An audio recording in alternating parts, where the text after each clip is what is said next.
This is Dead Serious, a show about short horror stories worthy of discussion. I'm Dead Palette, and I'm reading some Slenderman shit, paranormal photographers.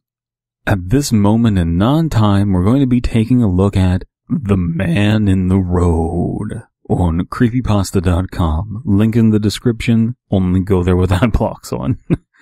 Unless you want to get a virus or some shit. Let's get right into this story, rated 8 stars out of 10, according to 22 votes. Let's see if that's an accurate description of this story. I sat quietly, sipping my glass of wine, and wishing desperately that the evening would come to an end. Two of my friends, Brad and Laurie, had been invited to a get-together with another friend of ours. He lived across the river in St. Louis, and we hardly got to see him. So when he invited us to a wine tasting he was hosting, we jumped at the chance, Brad being kind enough to give us a lift. The guests were mostly old friends of the host, and as such shared many of his old war stories. Stories of his drunken youth filled with all manner of crazy stunts and funny events. I was sitting apart from the crowd because I had very little to offer in the conversation. My childhood, by contrast, was very tame, and I always felt a little embarrassed trying to compete. Well, taking in everything that's a big opening paragraph, but I think it warrants all the space that it's asking for. Because we're starting off and getting an idea of who our character is. We're at a wine event. That isn't an everyday event for most people. Okay, I'm intrigued. Like, do you not know about wine? I want to learn about wine. Do you know about wine? And you do. Okay, cool. That interests me. So there's something that you can latch onto there. We're given a context of where we are immediately. We're in America. We're in St. Louis.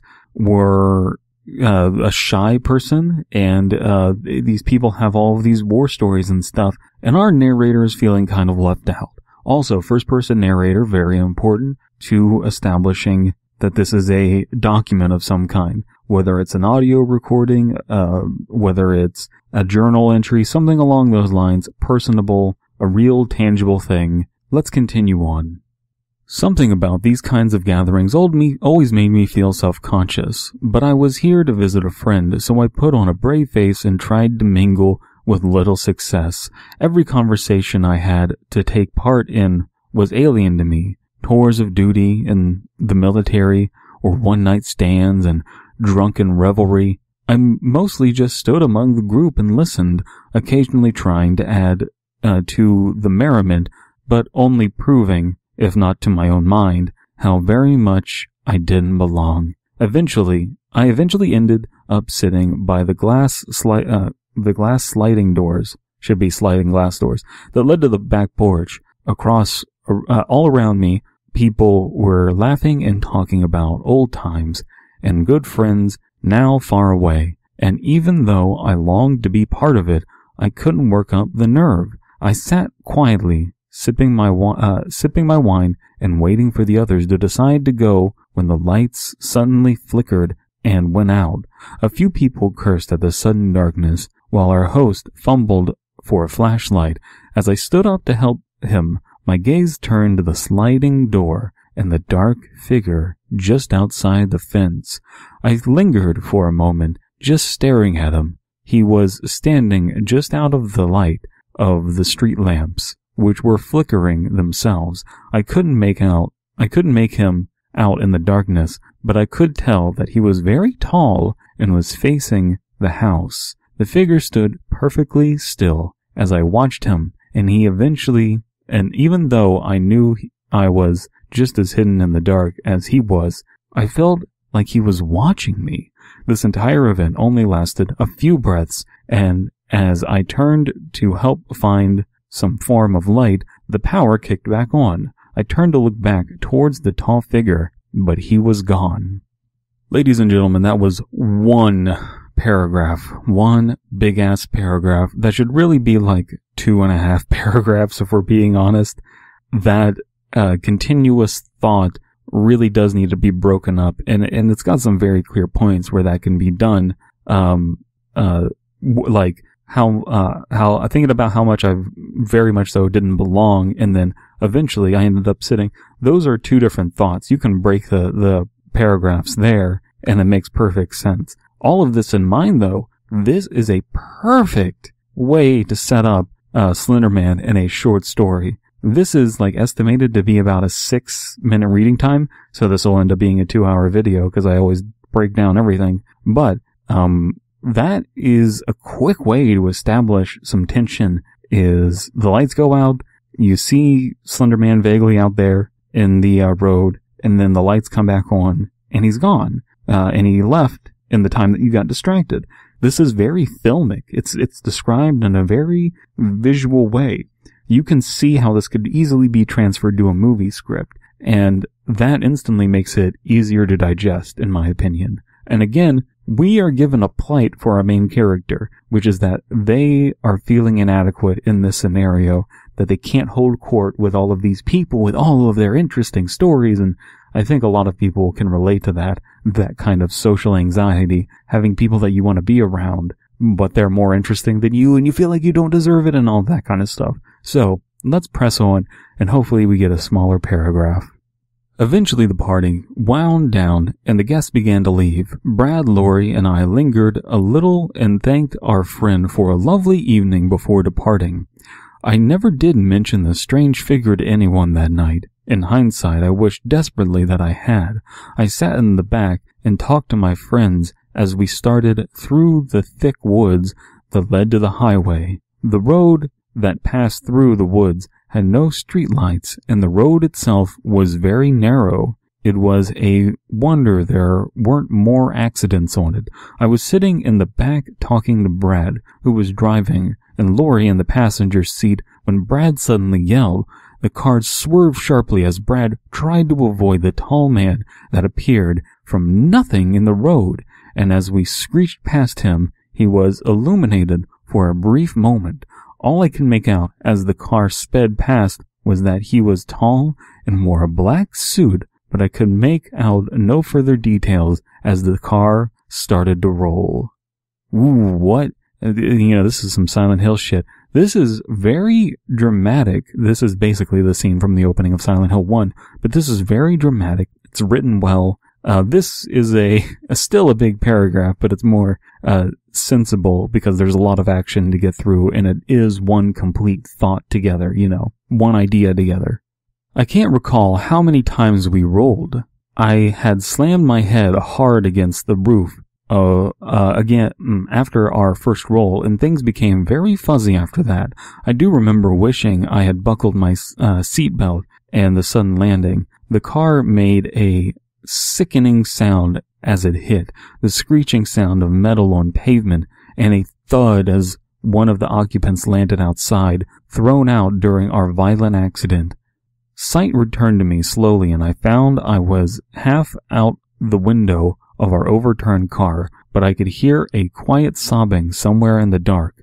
I looked around and saw the car, mostly whole, but chunks had been torn free, almost like it had been gnawed by some terrible creature.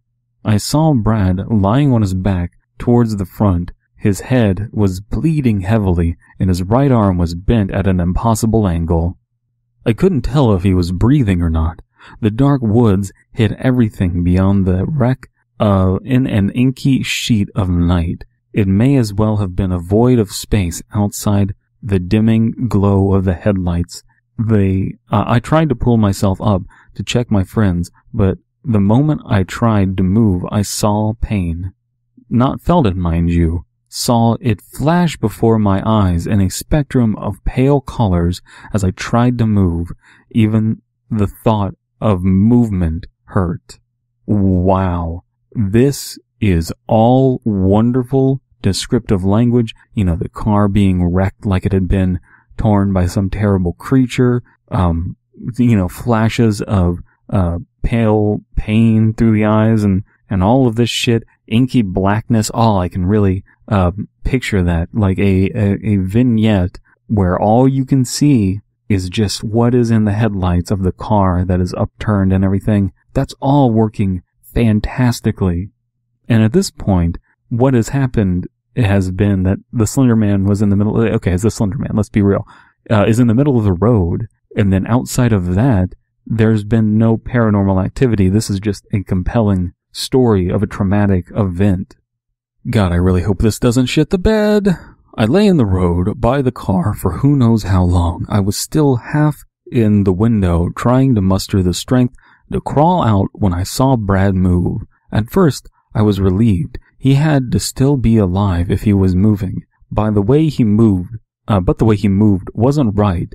He moved in short jerks, his body slowly turning until his feet were out of the beam of the headlights and pointing at the inky dark beyond. I lifted myself up as best I could to try and make sense of what was happening.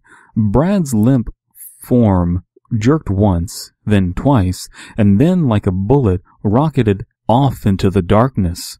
The movement was so sudden, I questioned if I had seen it at all. I tried to move again, but was rewarded with those flashes of pain. I only managed to get out of the window and into the street. That's when I heard the crying grow louder and more urgent. At first the crying was a tired kind of sob, not the bawling of a child, like a person who had been through too much suffering in one short time. Now it sounded frantic and panicked, like a brief scuffling out of sight on the other side of the car. Then silence. I held my breath, waiting for what I don't know, and after a few short seconds that stretched forever, the night air was pierced by a shrill cry, not shill cry. So Brad rockets off into the darkness, and we don't know why, and I'm wondering if we are going to be given an explanation as to why, and if we are not going to be given an explanation as to why, will it be important? Is this something that we will need to be resolved in some way? That is the only question I have from that. Otherwise, this is very solid writing that is tense, it's moving the plot along, and I'm curious what the crying is, whether it's Laurie or whoever it is. We need to investigate that. To call the stillness that followed silence would not have done it justice. This silence had weight to it, and I felt it on my chest as I looked around me and saw the light of the headlights growing dimmer. I noticed then that there was no sound at all, not even the sound of insects or the nocturnal animals of the woods. Something was near the wreck, hiding just out of the shrinking circle of light, some unnatural thing that even beasts of the dark woods feared.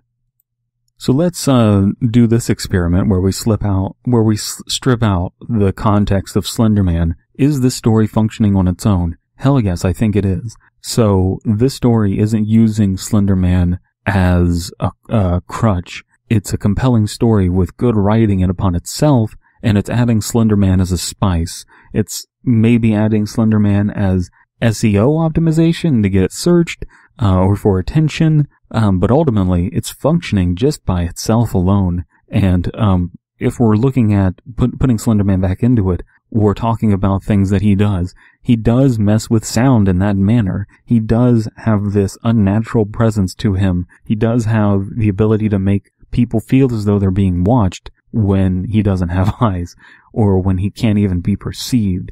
He is inducing that kind of paranoia. This is all working fantastically. Oh, but fuck this paragraph. Forgetting my pain, I started dragging my body closer to the front of the car. I had the insane notion that I would be safe if I stayed in the light. Just as I reached the front of the car, a sudden and sharp pain shot through my head. It was so abrupt and intense that my vision blurred into one solid color. My vision cleared quickly, but the intense pain remained. As I looked around me, I noticed the headlights had been dimmed even more in the short time. They were slowly going out. The dark void of the woods slowly moving in on me. It was then that I noticed a faint figure in the dim light. It capitalized, was just enough in the shadow that I couldn't see it clearly, but it had the shape of a tall man. He stood perfectly still, just staring at me. At first I had hoped he was there to help, some kind passerby that saw the wreck, but the longer I looked at him, the more wrong he seemed. I could tell he was tall, unnaturally tall in fact, and his limbs seemed to stretch and oddly proportioned for any normal man. I tried to call out for help, to him or to anyone who may hear me, I can't remember, but the only sound that I could manage was a raspy croak, and the response to which he only tilted his head to one side. As soon as he tilted his head, the vision blurring pain returned, now more intense than before. My vision didn't clear completely this time. I still noticed the man had gotten closer, only I couldn't recall him moving at all. He just seemed to appear closer to me in the brief moment I lost sight. As he stood in the ever-failing light of the car, I could see him clearly now. He was clad in a dark suit with a white shirt and red tie. Make sure to hit me up on Twitter and tell me whether you think that Slenderman should have a red tie or a black tie, which he seemed more surreal in his inhuman proportions, but as I was soon to learn, these were his tamest features.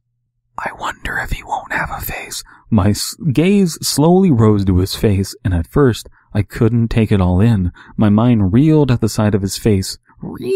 His face, I said, or lack thereof.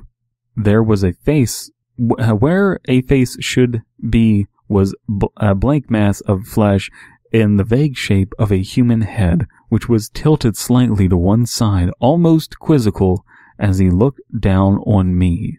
Almost quizzical. All of this doesn't need to be one paragraph. Please, for readability's sake, please make this 3 paragraphs. This is all working great. There's a nice, slow, tension-filled build to the reveal that this motherfucker does not have a face. It all works. I'm enthralled with this. Having seen the whole of him, I tried to scream but couldn't even muster a croak. I kind of wish that they picked a different word there. I know this is a nitpick, but I wish they picked a different word than croak because we already used the word croak before. And that's a very unique, memorable word. Just then the pain grew more intense, and once again my vision blurred. As before, the tall man appeared closer to me, but never moved. He was right over me at this point. My vision stayed fuzzy around the edges, clearing at random now. As he stood over me, he began to twitch slightly, his faceless gaze never leaving me as the headlights flickered. I like that that Slenderman's messing with the headlights. He's having that effect on him. Wispy, dark shapes began to form around him, and I thought vaguely of smoke as the shapes turned into withering tendrils. Ooh, that's, So, in most of the Slenderman stories that I've read, the tendrils are hard. They're like hentai tentacles, But here, they're describing them the way that they're depicted in Marble Hornets and Everyman Hybrids and Tribes 12 and all of that shit. They're more like a smoky vestige thing. They're much more Cthulhu-like, That is very effective. I like that. Turned into writhing tentacles, the tall man quickly moved towards me, and the tendrils reached out as the headlights finally flickered out. The inky black enveloping me, another sharp cry filled the dark woods. I finally found my voice to scream. Credited to Elijah M. Well, this is a very successful story, Elijah M. I really enjoy it. 8 points out of 10, I think, might be underestimating what the story is doing.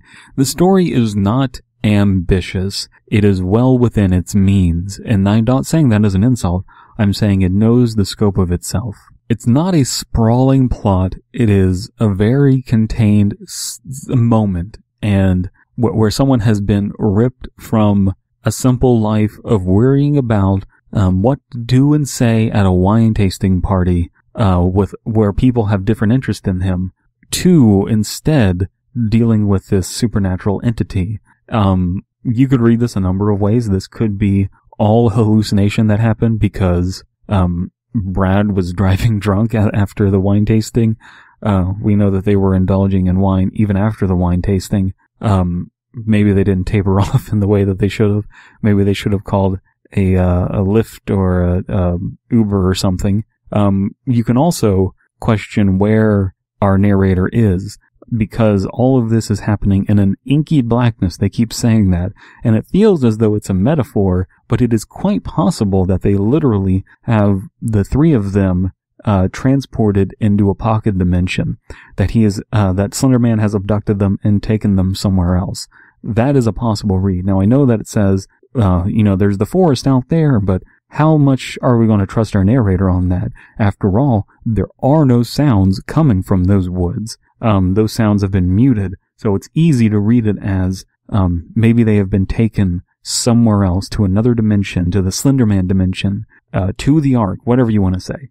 But finally, we don't know where, I had that question about Brad. Do we need to know where Brad went? I don't think we do, because of what's happening in this story, because it ends very abruptly. This is a purposefully incomplete story. We know that our narrator survives because they are telling us this story. They make it out of this scenario to write this down or to tell it to us in some form or fashion. So this document exists somewhere, so it is an externality. It has been this person has escaped the Slenderman to some degree. Even if the Slenderman is still in their lives, whatever happens afterwards, we know that they get away to transport this information. I don't care what happened to Brad. There is this lingering idea of like, we need to go help Laurie because she's, out there playing house in the woods. I really enjoyed this story. I am very, very disappointed, however, to scroll down to the comments and see that people who read this story are saying things like, there are too many Slenderman stories. There are, but this is not the story to leave that comment on. There are also people saying that they couldn't relate to the characters. Usually in creepypastas, you don't get a whole lot of time to establish a relationship with a character, and it's tended to be a weakness of the genre, and something that I as an author have been trying to work to rectify. I'm trying to be conscious of, like, make a character that's relatable, give people stuff to relate to, don't just have them be a person who weird stuff happened to. But this story, I think, does a decent job of that. Like, they have, they're relating to you stuff the way that a person would say, like, hey, so I was at this party, and then Slenderman showed up, and now I wish he hadn't. It's all working for me. So I disagree. I can relate to the characters. Brad and Laurie don't have anything to them, really, but they have war stories and shit, and we know that our character doesn't, and this is all just perfectly fine for me. Even like Brad and Laurie being in the front seat and them being described as friends, and then you being in the back seat tells you that you're kind of like the third wheel of the friendship. There's tons to interpret here in a short period of time. I enjoyed. I'm reading here from a person who says, I lost interest about halfway through. I couldn't disagree more. It keeps ramping up and getting more tense. So that was my feelings on The Man in the Road, which is a really underwhelming title for a really enjoyable story. Now, if you enjoyed that, consider helping out the community and supporting my channel. You can support the community by conversing in the comments below and going to creativehorror.com. That's creativehorror.com for horror-based podcasts like The Witching Hour, a bi-weekly podcast for the creative horror lover. You can support me by liking this video, following me on Twitter and Tumblr, links down in the description. Thank you so much for your time, and now on to our sponsor at this non-moment in time. Reality. Bend it, break it, move it, shake it.